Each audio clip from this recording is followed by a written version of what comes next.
Bom, então, dando continuidade à nossa aula sobre entrevista, sempre que possível evitar posturas rígidas, estereotipadas, fórmulas que o profissional acha que funcionaram bem com alguns pacientes e que, portanto, devem funcionar com todos.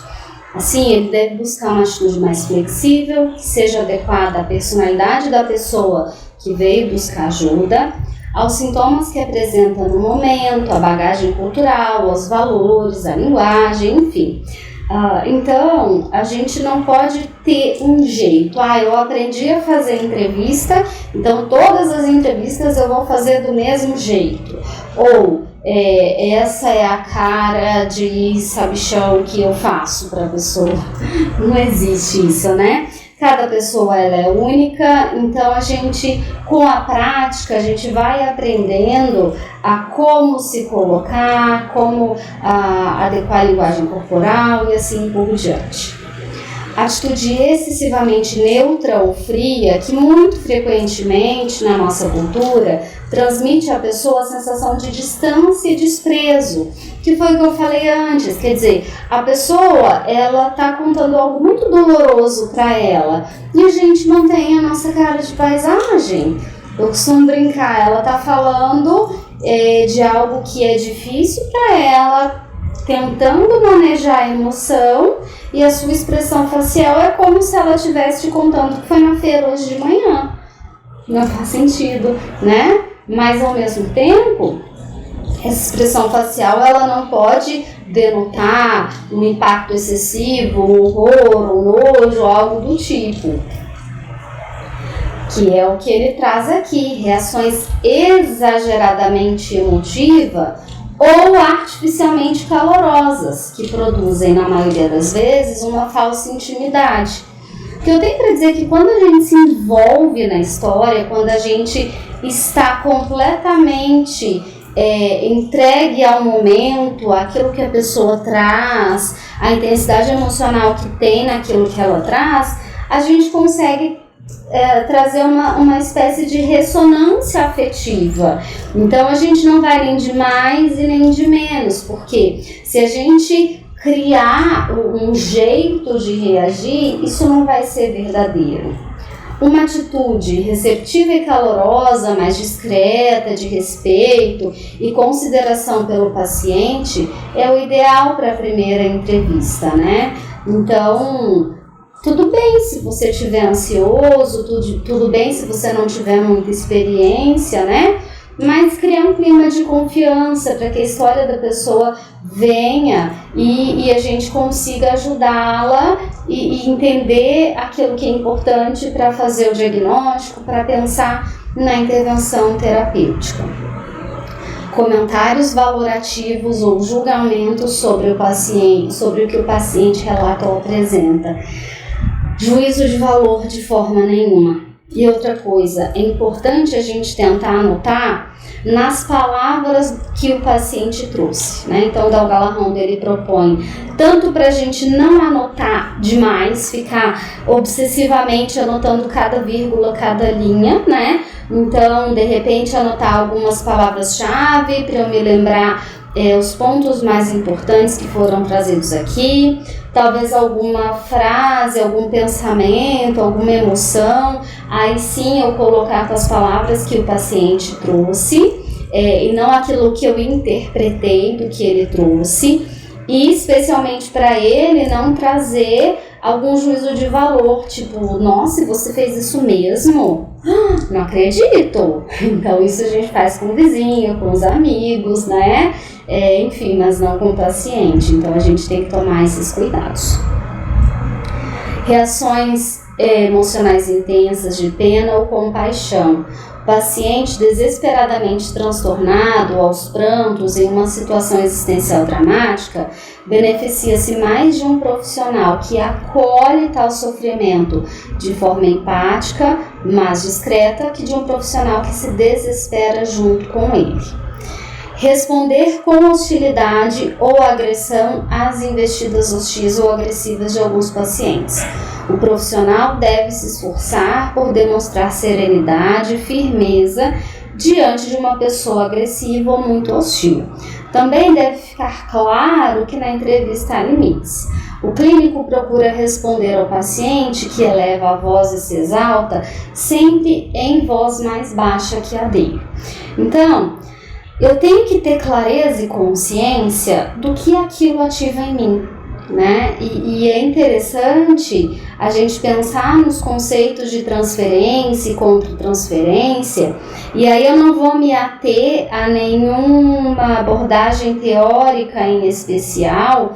Dalga Landa, ele até traz esses conceitos, mas no viés da psicanálise, mas assim, a ideia básica de que nós afetamos e somos afetados nas relações interpessoais, isso está claro, né? Então, por exemplo, se porventura eu perguntar alguma coisa que o paciente se sentir invadido, né? O que eu posso... E aí ele eleva o tom de voz, ele me acusa, e aí eu posso me sentir incapaz, incompetente, fracassado ou injustiçado. Então, quer dizer, eu tenho as minhas próprias crenças, eu tenho a minha própria autoimagem enquanto profissional, e isso pode ser acionado na relação com uma pessoa, e às vezes eu vou querer me defender. Peraí, mas isso é para mim? Ou talvez isso seja algo que habitualmente a forma como ele habitualmente lida com as pessoas. Então, eu não vou pegar para o pessoal, ele não age assim comigo, mas é algo que quando ele se sente de uma determinada maneira, avaliado, ameaçado, acuado, o contexto que você estiver ali, ele tende a reagir de uma determinada forma. Então eu preciso me acalmar, entender que aquilo provavelmente não é efetivamente para mim, que é algo do funcionamento dele, mas claro, eu mereço respeito, e não cabe comportamento agressivo num processo, seja de intervenção, de avaliação. Então estabelecer limites, por exemplo.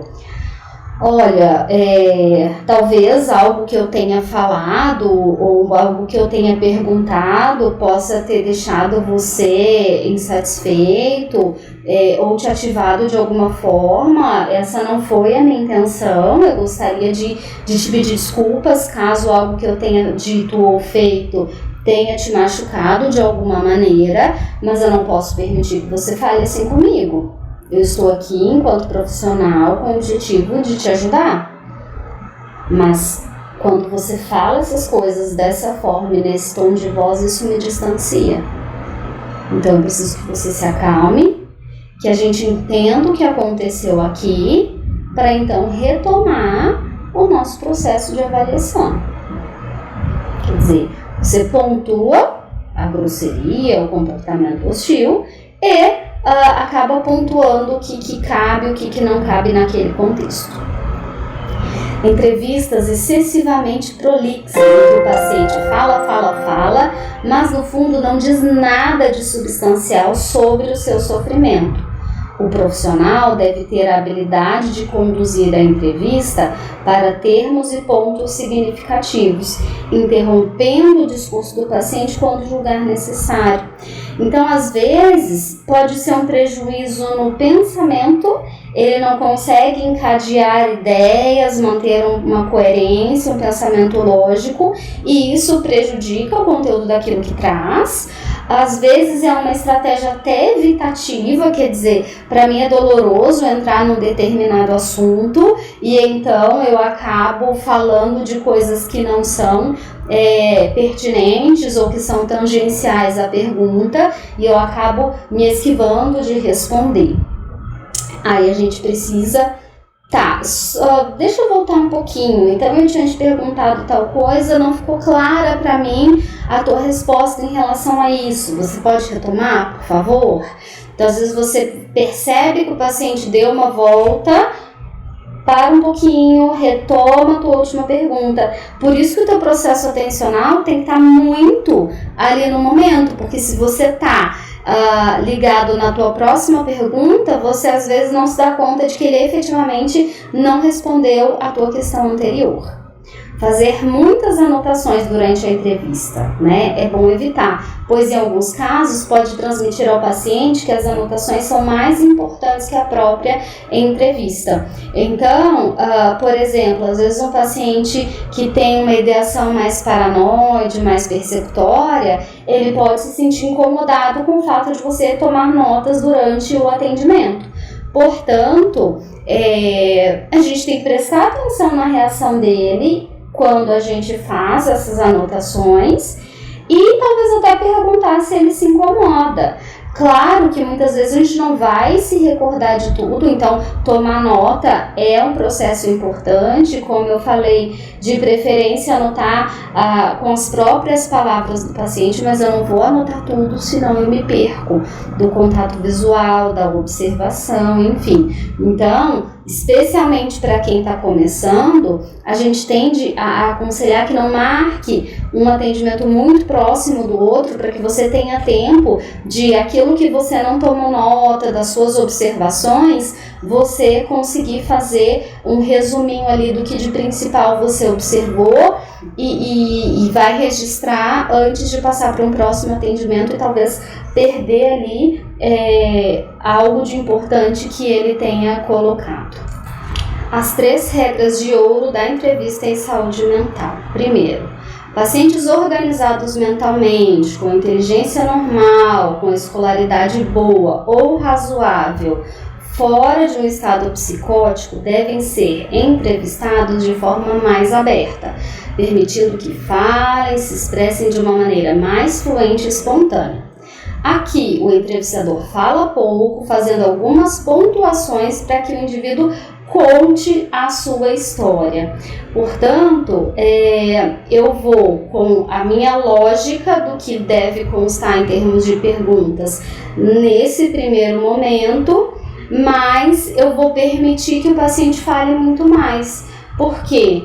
Ele tem um bom nível de escolaridade, ele não está com uma crise psicótica no momento, ele tem condições de se autoavaliar, falar sobre si mesmo. Então, especialmente para fazer um rapport, para formar um bom vínculo, até para que ele possa, o que a gente chama de desabafar, né? Ter aquela sensação de que eu coloquei tudo para fora. A gente deixa ele falar mais e a gente mais vai conduzir, direcionar para entender melhor o que está acontecendo.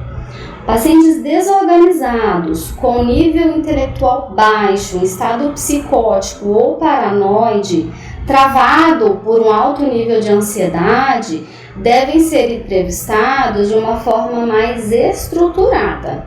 Nesse caso, o entrevistador fala mais, faz perguntas mais simples e dirigidas, perguntas fáceis de serem compreendidas e respondidas. Então, a gente vai ser mais direto, reduzir as perguntas. Então, a gente já não contextualiza tanto a pergunta, já vai para a pergunta mais direta, cuida do vocabulário para não ser um vocabulário muito específico da profissão, porque talvez ele possa ter uma dificuldade de compreensão, talvez ele perca o foco muito fácil. Então aí a gente vai ser um pouco mais direto e talvez até falar um tanto mais do que no primeiro caso.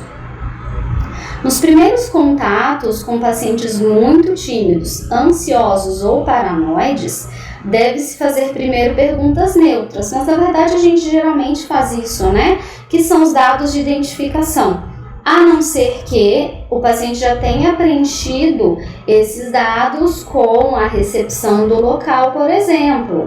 Então, eventualmente, a gente pode até repetir alguma pergunta como essa para quebrar o gelo, ou fazer perguntas do tipo como que você chegou até a mim, como você descobriu esse serviço, quem te indicou, como você veio até aqui, você mora próximo ou não. Então, assim, nos casos em que essas perguntas de identificação já foram preenchidas por uma outra pessoa na recepção, e claro, você não quer entrar muito diretamente na queixa, você tem outras perguntas que você pode fazer, como o tal do quebra-gelo, né? Ou até o que eu costumo dizer, do corredor até a sala de atendimento, pensando talvez numa clínica, né? Então você busca a pessoa na recepção e conduz a pessoa até uma sala, fica aquele momento, o que eu falo agora? Então, questões sobre o tempo, sobre distância, sobre se a pessoa já esteve ali,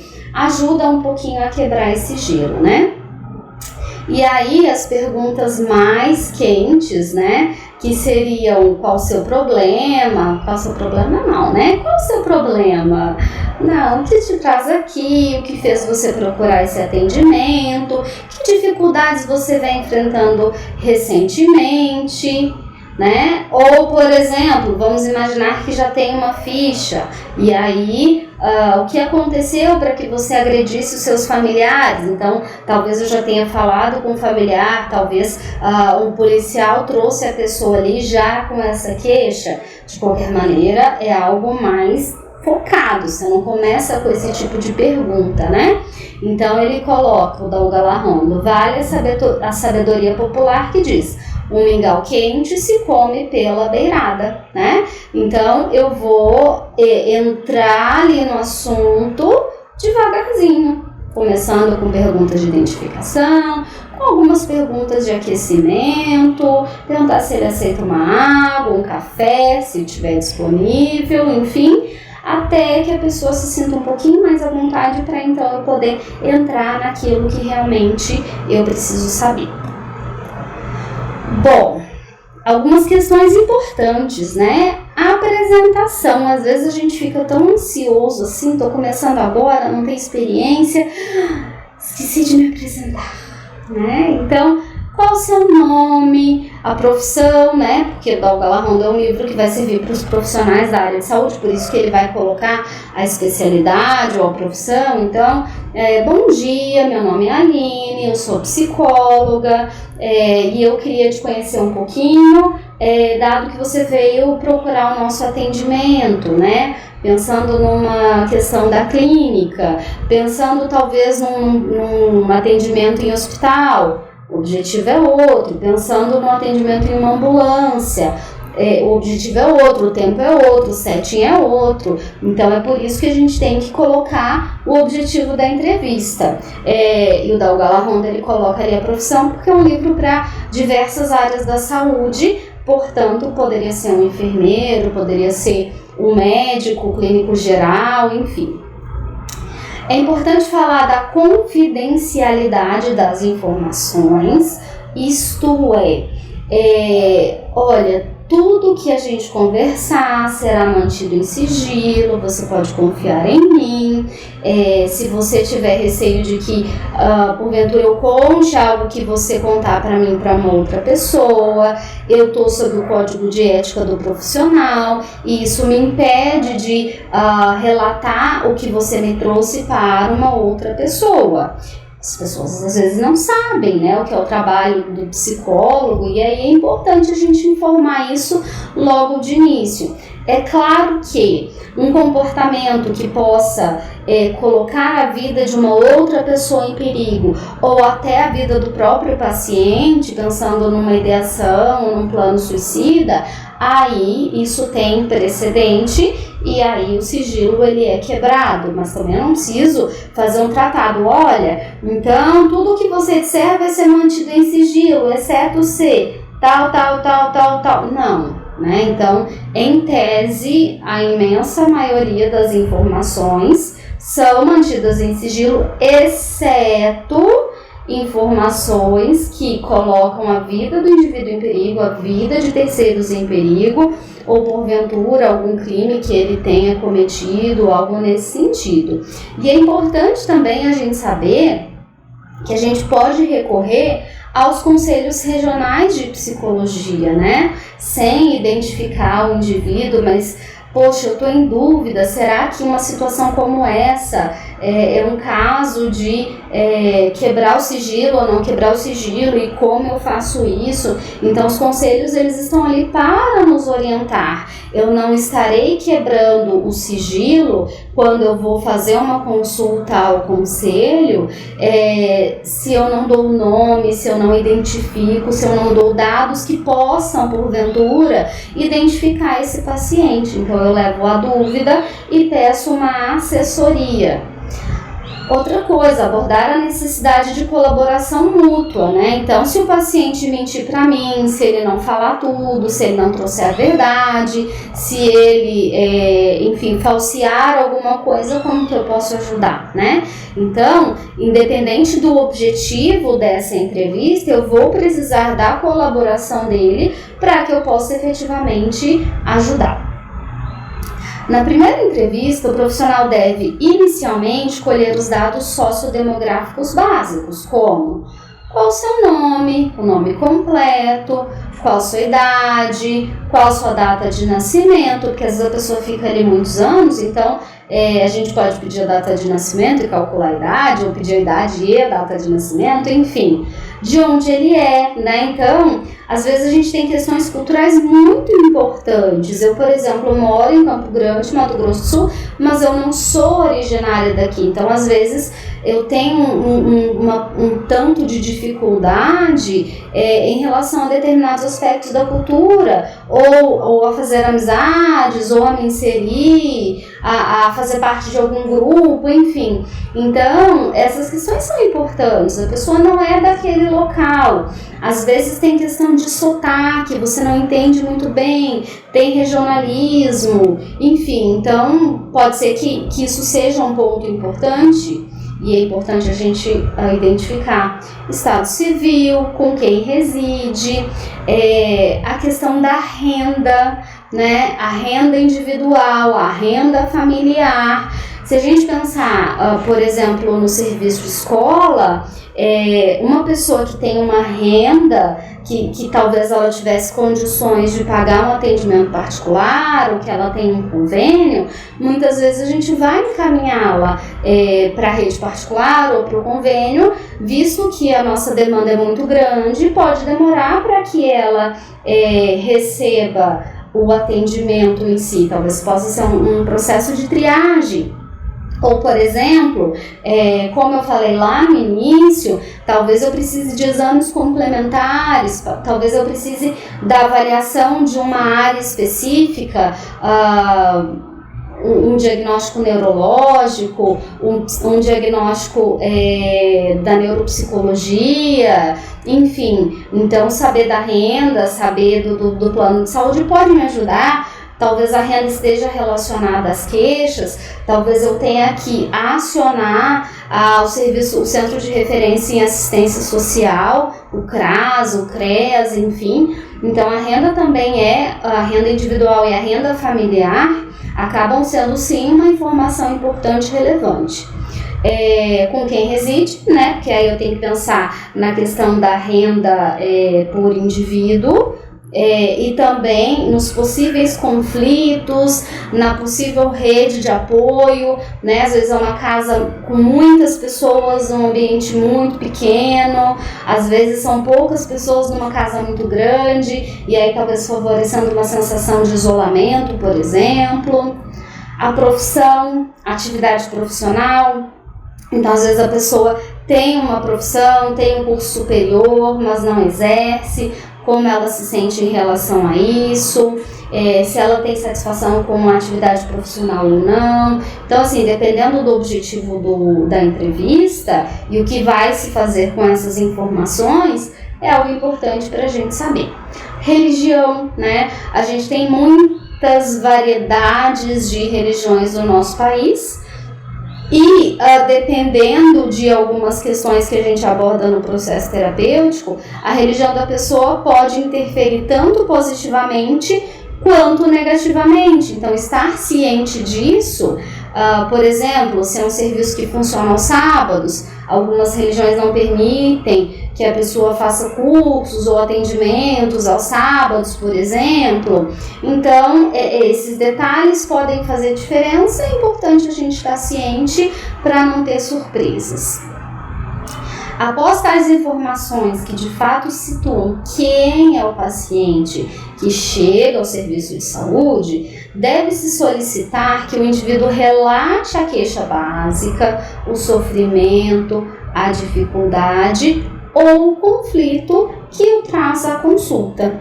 Então, quer dizer, depois que eu peguei os dados de identificação, vem a famosa pergunta: o que te traz aqui? Por que você procurou esse atendimento? De que maneira eu posso te ajudar? Que dificuldades você vem enfrentando atualmente?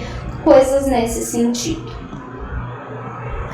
Alguns procedimentos podem facilitar a entrevista no momento em que o entrevistador lida com o silêncio do paciente, né? Então, aquele momento de tensão, a pessoa respondeu sim, não, é. Às vezes a gente vê isso muito em adolescentes, especialmente quando os pais trazem eles para atendimento e eles não querem estar ali.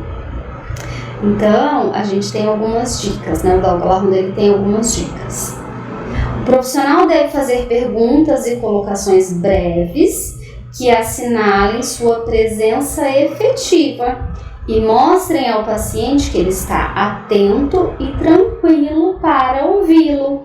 Então, por exemplo, balançar a cabeça, é como se eu tivesse: estou te entendendo, estou te acompanhando.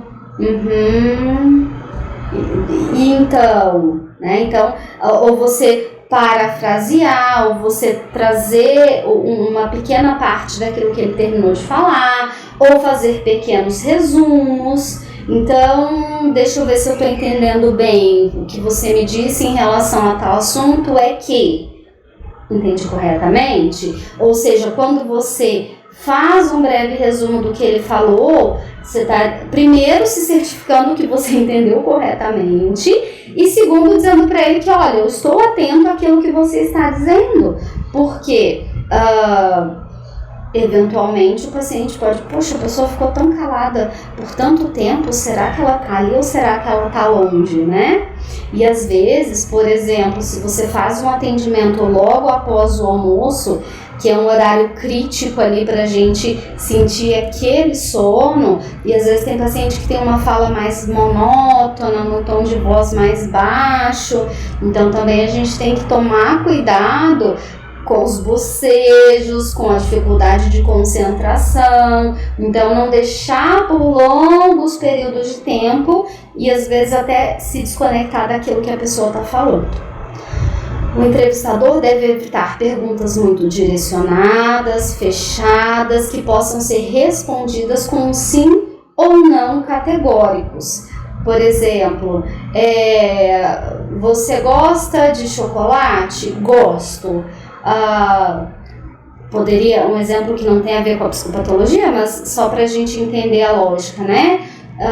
Então eu poderia perguntar: você gosta de doces? Qual o seu doce preferido? Com que frequência você come esse doce? E quando você não come, como que é isso para você? Então, quer dizer, perguntas que vão gerar sim ou não é para aquele paciente que está mais comprometido cognitivamente. Também deve evitar perguntas muito longas e complexas, difíceis de serem compreendidas pelo paciente. Às vezes, a gente quer trazer o nosso raciocínio, a gente faz uma pergunta meio que já tentando entender o que a pessoa trouxe e ela, peraí, não entendi, né? Então, a gente tem que, ao mesmo tempo que a pergunta ela não pode ser muito direta para trazer uma resposta do tipo sim ou não, ela também não pode ser muito longa e complexa, especialmente com crianças, com adolescentes e com pessoas que têm uma cognição prejudicada. É sempre melhor fazer intervenções do tipo: como foi isso? Explica um pouco mais, explica melhor, fale um pouco mais sobre isso, do que questões como porquê, qual a causa. Essas últimas estimulam o paciente a fechar e encerrar a sua fala. Por quê? Não sei. E o que causou? Qual a causa? Acho que foi tal coisa. E aí encerra, né? Então, me fala um pouco mais, explica melhor. Eu não sei se eu entendi muito bem, você poderia me explicar melhor? Ou como assim? Né? Ou como assim é tipo, fale mais sobre isso.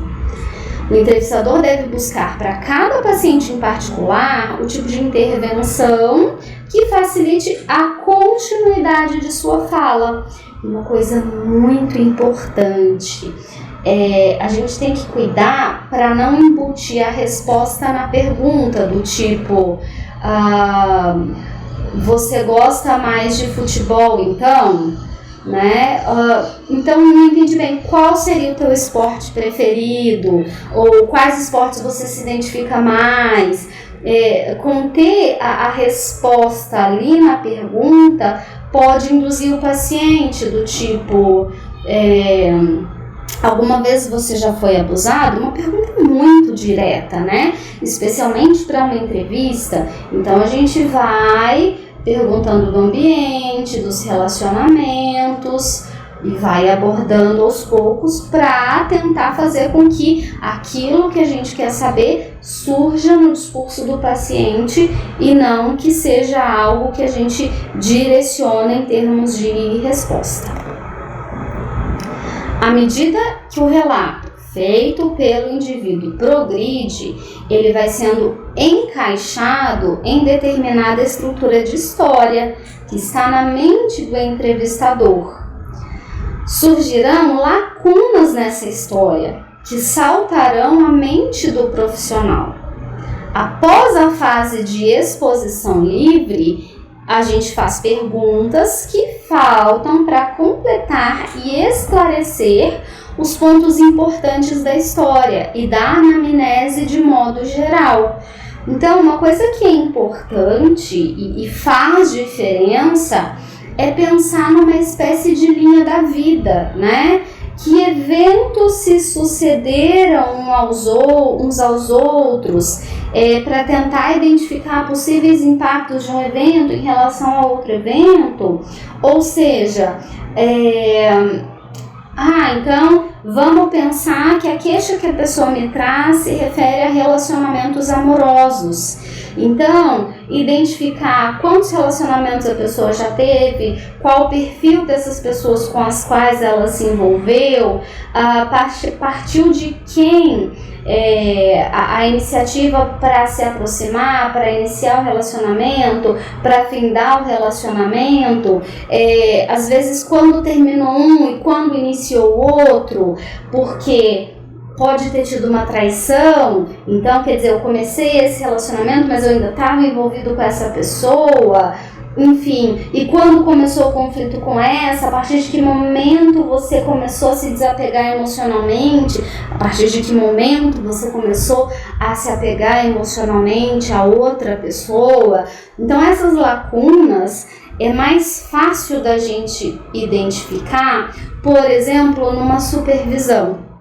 É muito interessante quando eu faço a supervisão inicial dos alunos que estão iniciando o estágio, porque eles ficam tão ansiosos que às vezes perguntas básicas do tipo, com quem ele mora na casa? Tá, mas eu não entendi. Ele se casou foi com essa ou se casou com a outra e aí se separou, ou no primeiro caso foi uma união estável e agora foi um casamento oficial no papel, enfim. Então às vezes a pessoa está tão envolvida na narrativa ou preocupada com os primeiros dados que tem que coletar ali que ela se esquece de alguns elementos. E eu digo, calma, não tem problema, né? Se eu for pensar num contexto psicoterapêutico, eu vou ver essa pessoa mais vezes, eu vou perguntando aquilo que faltou, na sequência não tem problema, né?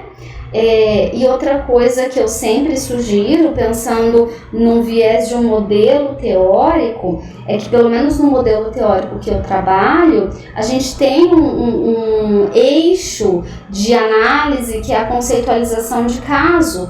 Então eu sempre digo para os alunos, olha, você vai preenchendo, porque aí você vai tendo a ideia do que está faltando, né? Ou por exemplo, na primeira sessão eu posso ter uma hipótese diagnóstica. Eu costumo dizer que, como eu sou professora de psicopatologia, a hipótese diagnóstica vem mais fácil, porque eu tenho grande parte dos transtornos já em termos de critérios diagnósticos mais ou menos bem estabelecidos, mas a gente muitas vezes pode estar viciado na prática. Então, com os transtornos mais comuns, mais disponíveis, mais fresquinhos, e talvez algum que a gente não conheça tanto, ou que seja mais recente, não tão disponível. Então, assim, mesmo que não se vá passar por um processo de supervisão, é bom a gente parar para refletir em relação às informações obtidas e que tipo de informação falta. A duração e o número de entrevistas iniciais com fins diagnósticos e de planejamento terapêutico não são fixos, dependendo do contexto institucional onde se dá a prática profissional, da complexidade e da gravidade do caso e da habilidade do entrevistador. Então, por exemplo, se o paciente é muito prolixo, muito detalhista, tem paciente que ele tem a sensação de que ele tem que te contar nos mínimos detalhes para que você seja capaz de entender. E aí, às vezes, você não consegue um overview interessante do todo. Às vezes, você acaba se prendendo em um único trecho e não tendo uma ideia do todo, né? Às vezes você trabalha num sistema público e tem uma demanda muito grande de pacientes para serem atendidos, e aí, portanto, você não vai conseguir muito tempo para poder investigar da maneira como você gostaria esse caso. Então, você vai ir direto pensando no objetivo daquele momento. Tá? E também a questão da prática profissional, para você ir e se direcionar para aquilo que realmente interessa naquele momento. Então, quer dizer, um atendimento, se a gente for pensar num quadro psiquiátrico, e aí num contexto de saúde pública, talvez você vai ter 10 ou 15 minutos para fazer essa avaliação. Eu soube que alguns planos de saúde, eles solicitam aos profissionais que façam avaliações ou intervenções em meia hora para ter um fluxo maior, mas às vezes em meia hora gastou 10, 15 minutos para fazer um rapport, para fazer um aquecimento. Quer dizer, aí a hora que a pessoa começa a entrar no assunto, acabou o tempo, né? Tudo isso tem que ser levado em consideração. Na anamnese, o entrevistador se interessa tanto pelos sintomas objetivos, então, por exemplo, tristeza, choro, perda do apetite, alteração de sono, mais sono, menos sono, todos os dias, de vez em quando, com que frequência, com que intensidade. Então a gente sempre vai buscar o dado objetivo até para poder pensar num psicodiagnóstico, mas também a vivência subjetiva do paciente em relação àqueles sintomas. Então a gente costuma brincar que é assim: homem quando pega gripe, estou morrendo, essas podem ser as minhas últimas palavras. A mulher quando pega gripe, é só uma resfriadinha, já tô ótima, pode ficar tranquilo que eu consigo fazer, né? Brincadeiras à parte, é mais ou menos assim mesmo, né? Então, pelo menos os homens e mulheres que eu conheço, mas essa vivência ela pode ser diferente. Por exemplo, né, quando eu tive meu filho, eu fiz uma cesárea e a minha mãe me dizia: nossa, mas nem parece que você fez uma cirurgia, né? Eu vejo tantas mulheres se queixando de dor e você levanta e tá bem. Eu digo, porque na minha cabeça não foi uma cirurgia, na minha cabeça eu tive o meu filho, né? Até porque eu queria ter feito parto normal, enfim. Então, depende muito da percepção que o indivíduo tem, dos sintomas, do enfrentamento dele, do quanto ele se vê como capaz ou não de lidar com uma dificuldade, enfim. Também pela cronologia dos fenômenos, o que eu falei de uma espécie de linha da vida, e pelos dados pessoais e familiares. Então, o indivíduo ele não mora sozinho, ele não vive sozinho, quer dizer, tem pessoas que às vezes sim, mora sozinha, né, e não conhece ninguém, não tem rede de apoio, mas a gente vive em sociedade, né? Se você trabalha em algum lugar e você interage com alguém de alguma maneira, nem que seja pelo computador, então tudo isso é importante. Além disso, o profissional permanece atento às reações do paciente ao fazer os seus relatos. Realiza assim parte do exame psíquico e da avaliação do estado mental atual durante a coleta da história na anamnese. Então, por exemplo, a linguagem, tá? Isso a gente vai ver lá no final do semestre, mas só para dar um exemplo. A avaliação da linguagem compreende: a pessoa entende o que eu pergunto? Eu estou querendo saber a entrada, a compreensão da informação. Ela responde de uma maneira coerente? Ela responde de acordo com aquilo que eu perguntei? Ela demora muito para responder? Ela responde num tom de voz alto, num tom de voz baixo? Ela fala muito rápido? Ela fala muito devagar?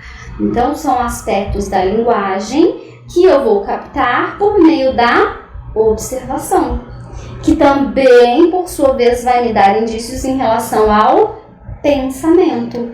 Então, muitos dos elementos que a gente vai avaliar no exame do estado mental, a gente acaba avaliando também com a observação. Muitas vezes, para a avaliação adequada do indivíduo, faz-se necessária a informação de familiares, amigos, conhecidos e outros. Isso pode variar de abordagem teórica, se a gente pensar em processos terapêuticos, né? Algumas abordagens não buscam informações de outras pessoas. É aquilo que o paciente traz, porque se considera que aquilo é a realidade psíquica dele. Na abordagem que eu trabalho, quando há necessidade, então, por exemplo, se eu trabalho com crianças e adolescentes, necessariamente eu tenho pelo menos entrevista com os responsáveis. Provavelmente eu terei visitas à escola. Claro, se não tiver uma situação de pandemia como a gente está, né? Mas numa situação cotidiana, visitas à escola, conversa com professores, claro, isso não é uma obrigação. A visita à escola, ela vai depender da queixa, se a queixa de alguma maneira se remete àquele ambiente escolar, né? Tem diagnósticos como o TDAH, por exemplo, que o comportamento tem que aparecer em pelo menos 2 contextos. Então, necessariamente eu tenho que falar com o responsável, eu tenho que ir à escola e talvez ele fica com a babá, com a empregada, com a avó no contraturno, então chamar essa outra pessoa para avaliar mudanças de comportamento nos diferentes ambientes. Ou, por exemplo, a pessoa estava em crise e foi recolhida na rua. Quem vai me dar informações sobre essa pessoa? Talvez ela chegue desacordada. Então, talvez a autoridade policial que trouxe ela até aqui, que vai me dizer onde ela foi encontrada, sob que circunstâncias, como ela estava, etc. Os dados fornecidos pelo informante também padecem de certo subjetivismo, que o entrevistador deve levar em conta. Então, assim, mas em quem eu vou acreditar, né? Uma coisa que acontece, né? Que pega estagiários iniciantes e eles ficam desesperados. especialmente agora em tempos de pandemia, que os atendimentos estão sendo realizados de forma remota, e nem sempre a pessoa tem uma privacidade na casa dela. Ou talvez o estagiário, ao ligar, tenha se esquecido de falar que dentro do possível ela esteja num ambiente sozinha, sigiloso, enfim. Então pode acontecer, por exemplo, da pessoa estar em atendimento e vir outra pessoa e falar assim: não é isso que ela tá falando, não. Tipo, oi? E aí às vezes você já tipo, o que eu faço, né? E aí ouve, fica tão tipo, não tem experiência, não sei o que fazer, acaba deixando a pessoa entrar ali naquela entrevista que era para ser sigilosa, que não era para aquela pessoa estar ali, e fica tipo meio freeze, né? E aí depois vem para a supervisão e a gente explica: olha, lembra que tem que ter sigilo. Caso o familiar queira falar com o terapeuta e o paciente concordar, então a gente agenda um horário para o familiar, sem que o paciente esteja presente, né? Porque às vezes, por exemplo, vamos pensar no caso de idosos, né? Às vezes está com déficit de memória, está no início de um quadro demencial, quer contar alguma coisa que ficaria constrangido de como o idoso se sentiria. E claro, né, lembrando que o nosso contrato terapêutico é com o paciente, mas e a gente precisa da concordância dele para trazer um familiar para complementar os dados, né? A mãe, o pai ou o cônjuge do paciente, por exemplo, tem sua visão do caso e não a visão correta e absoluta do caso. Então a gente tem que entender que é uma visão do caso, que é uma forma de pensar sobre o indivíduo e não a forma correta. De qualquer forma, muitas vezes as informações fornecidas pelos acompanhantes podem revelar dados mais confiáveis, claros e significativos, principalmente se o indivíduo está num momento de crise, se ele está com algum problema de memória, se ele está sob o uso de substâncias, se ele tem um quadro de deficiência intelectual. Então, muitas das vezes, essas informações de outras pessoas, de familiares, podem esclarecer muito a queixa inicial do indivíduo. Pacientes com quadro demencial, déficit cognitivo, em estado psicótico grave e em autismo, geralmente não conseguem informar dados sobre a sua história, sendo nesses casos fundamental a contribuição do acompanhante ou informante, que é o que eu acabei de explicar. Outra coisa importante: devo confiar no que o paciente me conta? Aquilo que ele me traz é verdade? Às vezes, o paciente traz informações difíceis de acreditar, ou que não fazem muito sentido, ou que são um tanto incoerentes, e a gente fica, e agora, né? Então, a gente precisa estar atento a algumas questões. Dissimulação: o ato de esconder ou negar voluntariamente a presença de sinais e sintomas psicopatológicos. Então, eu tenho um sintoma, por exemplo, eu ouço vozes, eu tenho delírios, eu tenho estado muito triste, eu tenho tido pensamentos de me matar, eu tenho tido pensamentos de machucar o meu filho. E aí, quando questionado: não, nunca, imagina, meu filho vai ser tudo, jamais passou nada disso pela minha cabeça, por exemplo.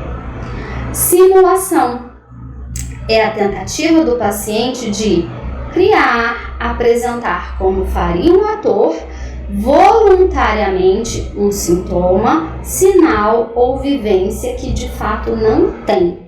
E aí eu me lembrei, se não me falha a memória, uma novela da Globo em que tinha a Renata Sorrah, E ela, eu acho que era a Nazaré, mas não tenho certeza. Mas eu lembro que ela pegava uma escova e apertava aqui e se batia e se jogou da escada para simular que uma outra pessoa teria machucado, batido, agredido.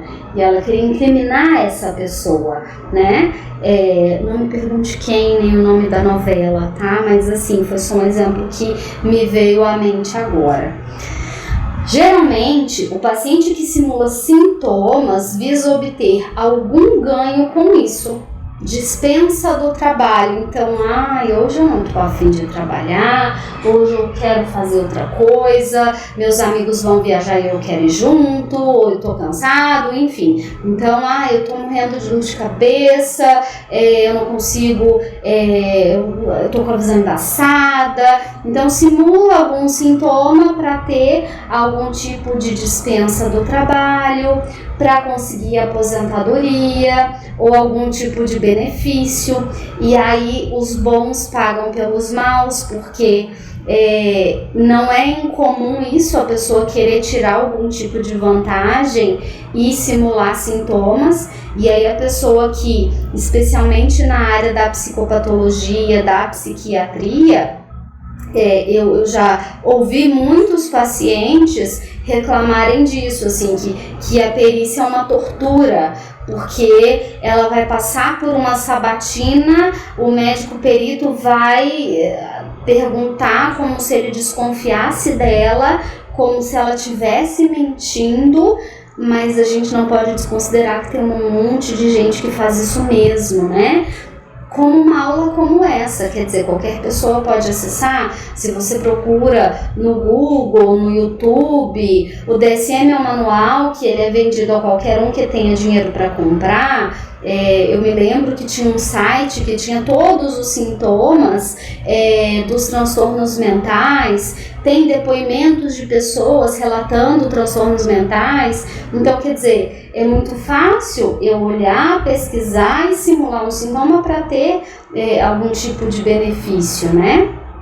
Então, a simulação é, por definição, um ato voluntário e consciente. Não inclui sintomas psicogênicos, por exemplo, aquele sintoma chamado labelle indifférence, né? A pessoa, ela não sente um braço, por exemplo, ou ela temporariamente não consegue enxergar, e era para ser desesperador, mas ela isso, eu acordei e eu não estou enxergando, e de fato ela não enxerga, né? É um sintoma psicogênico gerado pela mente dela, ou amnésia dissociativa, enfim, são todos sintomas que a gente vai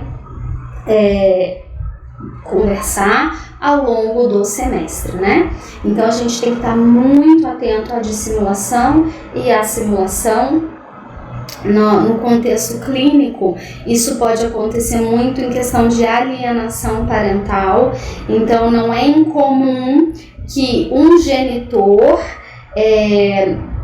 ameace a criança para simular sintomas que remetam a algum tipo de abuso físico ou abuso sexual, ou pelo contrário, que a criança não fale sobre maus tratos que ela tem vivenciado, enfim. Então a gente tem que tomar muito cuidado com interesses implícitos no nosso trabalho, especialmente quando há solicitação de laudos, porque aí a gente é responsável, vai assinar aquilo e talvez aquilo que a pessoa apresente não reflita exatamente a verdade.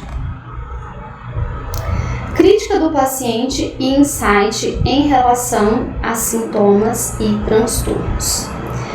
O quanto que a pessoa se dá conta que ela não está bem, o quanto que a pessoa tem percepção de que algo está errado com ela. Consciência de que tem um problema. É a consciência de que algo não vai bem, que ela pode estar doente, apresentando um transtorno mental ou uma alteração emocional patológica. Então, assim, A consciência que tem um problema, ela tem 2 níveis, segundo Dalgala Rondo. Primeiro, eu sei que eu não estou bem. Eu sei que tem algo errado comigo, mas eu não sei se isso é da ordem física, social, psicológica. Segundo tipo, eu sei que eu não estou bem e eu imagino que seja um problema mental, um transtorno mental. A maneira como a pessoa nomeia ou renomeia os sintomas, ou seja, o significado atribuído pelo paciente aos sintomas. Então, por exemplo, a pessoa ela vai dizer assim: o que eu tenho não é uma doença, não é um transtorno mental, é influência do demônio, de espírito, de coisas que fizeram contra mim. E aí, devido a essa atribuição de causalidade, ela vai concordar ou não com o tratamento proposto. Então, por exemplo, se eu atribuo os meus sintomas a um viés religioso, isso é possessão demoníaca, isso é uma bruxaria que fizeram contra mim, a pessoa estaria menos suscetível a aceitar o tratamento. Se a pessoa entende que isso decorre de um transtorno mental que ela pode estar vivenciando devido a um quadro de estresse ou acúmulo ao excesso de atividades, enfim, talvez ela estivesse mais propensa a aderir ao tratamento. Então, o Dalgala Rondo ele diz que a ausência total de insight, de admitir que tem algum problema, que as dificuldades são na área da saúde, se relacionam frequentemente com a recusa de usar psicofármacos prescritos ou mesmo de seguir acompanhamento em serviço de saúde. Por que eu vou tomar um remédio se o meu problema é outra coisa? Por que eu vou pagar terapia, fazer atividade física, se o meu problema não tem nada a ver com isso? Seria mais ou menos essa a lógica. Bom, então finalmente chegamos nos itens da entrevista.